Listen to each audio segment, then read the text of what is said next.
ዓለምን የሚዞረው ድንቅ ኢትዮጵያዊ አቤል ብርሃኑ የወይኗ ልጅ ይባላል። ይህንን ስም ሚሊዮኖች ያውቁታል። አቤል ለአንዳንዶቹ ሁነኛ የመረጃ ምንጭ ነው፣ ለሌሎች ደግሞ ከሀገር ሀገር እየዞረ አስገራሚ ቦታዎችን የሚያስጎበኝ ድንቅ ታሪኮችን የሚያቀርብ ነው። ዩቲዩብ ላይ ቪዲዮ መጫን ከጀመረ 9 ዓመታትን አስቆጥሯል። ያኔ ብዙ ኢትዮጵያውያን በዚህ መድረክ ላይ አልነበረም። አቤል ግን የተስፋ አላስቆረጠውም።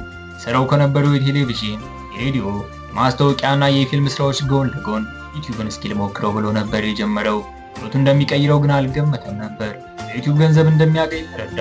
ዩቲዩብ የልጅነት ህልሙን ለማሳካት ትክክለኛው መንገድ እንደሆነ አመነ። አንድ ዓመት ለሚጠጋ ጊዜ ዜሮ በሚባል ደረጃ ቪዲዮዎቹ እይታ አልነበራቸውም። በተከታታይ 62 ቪዲዮዎችን ሲጭን የነበረው ተመልካች 2 ከፍ ሲል 9 ነበር። በጣም ትግል ይጠይቅ ነበር። እያንዳንዱ ቀን ነበር የምሰራው፣ ነገር ግን ተመልካች አልነበረኝም ይላል አቤል። ይህንን ያክል ያለ መሰልቸት እንዴት ቆየ ተብሎ ሲጠየቅ መልሶ አጭር ነው። በዩቲዩብ እምነት ነበረኝ፣ አንድ ቀን ስኬት ላይ እንደምደርስ እርግጠኛ ነበርኩ ይለናል። እውነትም ዩቲዩብ አላሳፈረውም። ልክ 63ኛ ቪዲዮ ሲጭል ያላሰበው ሆነ። ተመልካቹ ጣራ ነካ። አቤል ያንን ቀን አይረሳውም። የበዓል ፕሮግራም ሬዲዮ ላይ እየሰራ ነበር ያደረው። ከዚያም ወደ ቤት ሄደ። ከመተኛቴ በፊት አንድ ነገር ልስራ አልኩኝ ይለናል። ቪዲዮውን ሰርቶ ዩቲዩብ ላይ ለቀቀው። ከዚያም ወደ መኝታው አመራ። በመቀጠልም ከ5 ሰዓት በኋላ ቆይቼ ስነሳ በጣም ደነገጥኩ። ለራሴ ማመን ከበደኝ። በ4 ሰዓት ውስጥ 7000 ሰው አይቶታል። በቀናት ውስጥ 3-4 ሰው ነበር የሚመለከተኝ። ያንን ቪዲዮ ሳይደነገጥኩኝ ገንዘብ መቁጠርም ጀመርኩ። ምናልባትም በዩቲዩብ ያቀን ይሆናል ለመጨረሻ ጊዜ ደነገጥኩት ይለናል አቤል።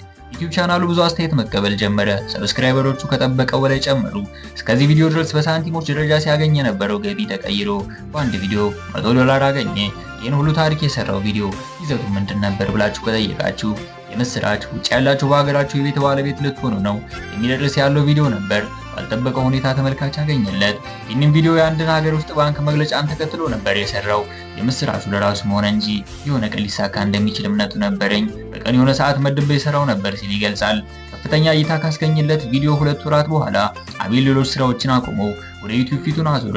የጎንዮሽ ስራው የነበረው ዩቲዩብ ዋነኛ መተዳደሪያው ሆነ። በመቀጠልም አቤል የራሱን ድርጅት አቋቋመ፣ እቃዎችንም አሟላ። በወቅቱ ውድ የሆነ ቃል አስፈለገኝም የሚለው ዩቲዩበሩ በቀላል ቁሳቁሶች መስራት ጀመረ። ይህን ለማድረግ ከዩቲዩብ የሚያገኘው ገንዘብ ዋነኛ ምንጩ ነበር። ዩቲዩብ በአንድ ወር የሚከፍለው ክፍያ የ50 ወይም የ60 ሰዎችን ድምር ደሞዝ ሊሆን ይችላል።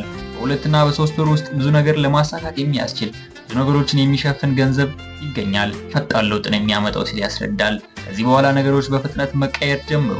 ወር ባልሞላ ጊዜ ውስጥ ሰብስክራይበሮቹ 100,000 ተሻገሩ። አሁን ላይ አቤል 11 ሰዎችን በቋሚና በጊዜያዊ የሥራ ውል ቀጥሮ ያሰራል።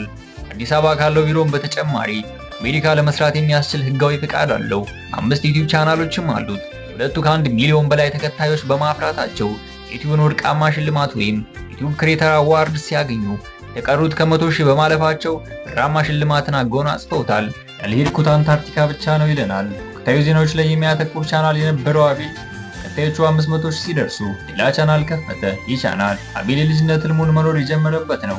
በአዲሱ ቻናሉ ሀገራትን እየዞረ ለተመልካቾቹ ያሳያል።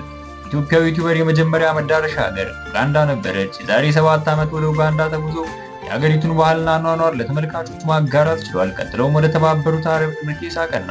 እዚያ 3 ግዛቶች ላይ ልዩ ልዩ ቪዲዮዎችን ሰርቶ አሰራጨ። ለመጀመሪያ ጊዜ ኡጋንዳን የረገጡት የአቤል እግሮች አሁን ከአንታርክቲካ በስተቀር ሁሉንም የዓለም አህጉራትን ዞረዋል።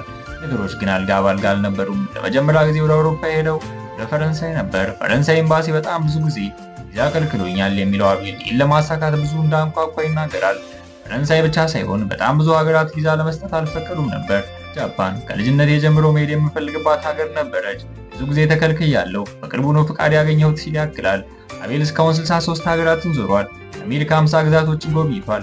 ሌላኛው ፈተና ወደ ሀገሪቱ ከገባ በኋላ የሚገጥመው ነው። ዝርዝሩን ማስታወስ ባይፈልግም አዘርባይጃንና ጅቡቲ ውስጥ የገጠመው ፈተና ምን ነው ብለኝ ባላነሳው ያስባሉ ናቸው። የሀገሩ ባህል ይለያያል። ካሜራ የማይወዱ አሉ።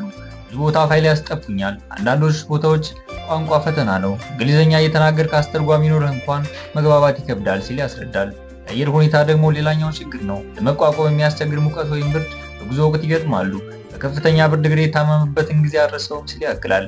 አንዳንዴም ጾም ማደር አለ። እንዲህ አይነቱ ገጠመኝ አቤል ፈጽሞ ሊመገባቸው የማይችላቸው ነገሮች በሚገኙበት ሀገር የሚገጥም ነው። አቤል ከጉዞ በፊት በቂ ጥናት ያደርጋል፣ ያነባል፣ ይዘጋጃል። ለዚህ ነው እኔ እንደ ቱሪስት ውሃ ዳር ለመዝናናት ወይም ከተማ ላይ ፎቶ ለመነሳት አይደለም ሀገር የምዞረው የሚለው። ይልቅ የሀገሪቱን ታሪክ፣ ባህል፣ አኗኗር ወይም ልዩ ነገራቸውን ለማሳየት ይጥራል። ባለትዳር የሆነው አቤል የሁለት ልጆች አባት ነው። ታዲያ ብዙዎች ቤተሰብን ጥለህ ይህን ሁሉ ሀገር እንዴት ነው የምትሄደው ብለው ይጠይቁታል። አቤል ሰዎች ዓመቱን ሙሉ የሚጓዝ ይመስላቸዋል። ይህ የሚቻል አይደለም። በአንድ ዓመት ውስጥ 2-3 ወር ነው የሚጓዘው። አንድ ጊዜ ስጓዝ የ5 ወር ቪዲዮ ይዤ ነው የምመለሰው ሲል ይጠቅሳል። አቤል ዩቲዩብ ላወቀበት ትልቅ የሀብት ምንጭ ነው ሲልም ያስረዳል። ውጤቱ እስኪመጣ ግን ልፋት አለው። የሚያደክሙ ነገሮች አሉ፣ የሚያሰለቹ ብዙ ነገሮች አሉ። ትዕግስትና ወጥ በሆነ መንገድ መስራት ያስፈልጋል ሲልም ይገልጻል። ከ9 ዓመት በፊት ከዩቲዩብ ጋር የተዋወቀው አቤል በዩቲዩብ ቋሚ የሚባል ክፍያም የለም ይላል። ገቢው በየጊዜው ይለያያል። ዛሬ 1 ሚሊዮን ባገኝ በቀጣይ ወር ላገኝ እችላለሁ። ይህ ነው የሚባል ቋሚ ገቢ የለም። ምንም ጥያቄ የለውም። በሚሊዮኖች ይሰራል። ማረጋግጥልህ እሱን ነው። በሚሊዮን የሚቆጠር ገንዘብ ታገኛለህ ሲል ሀሳቡን ይደመድማል።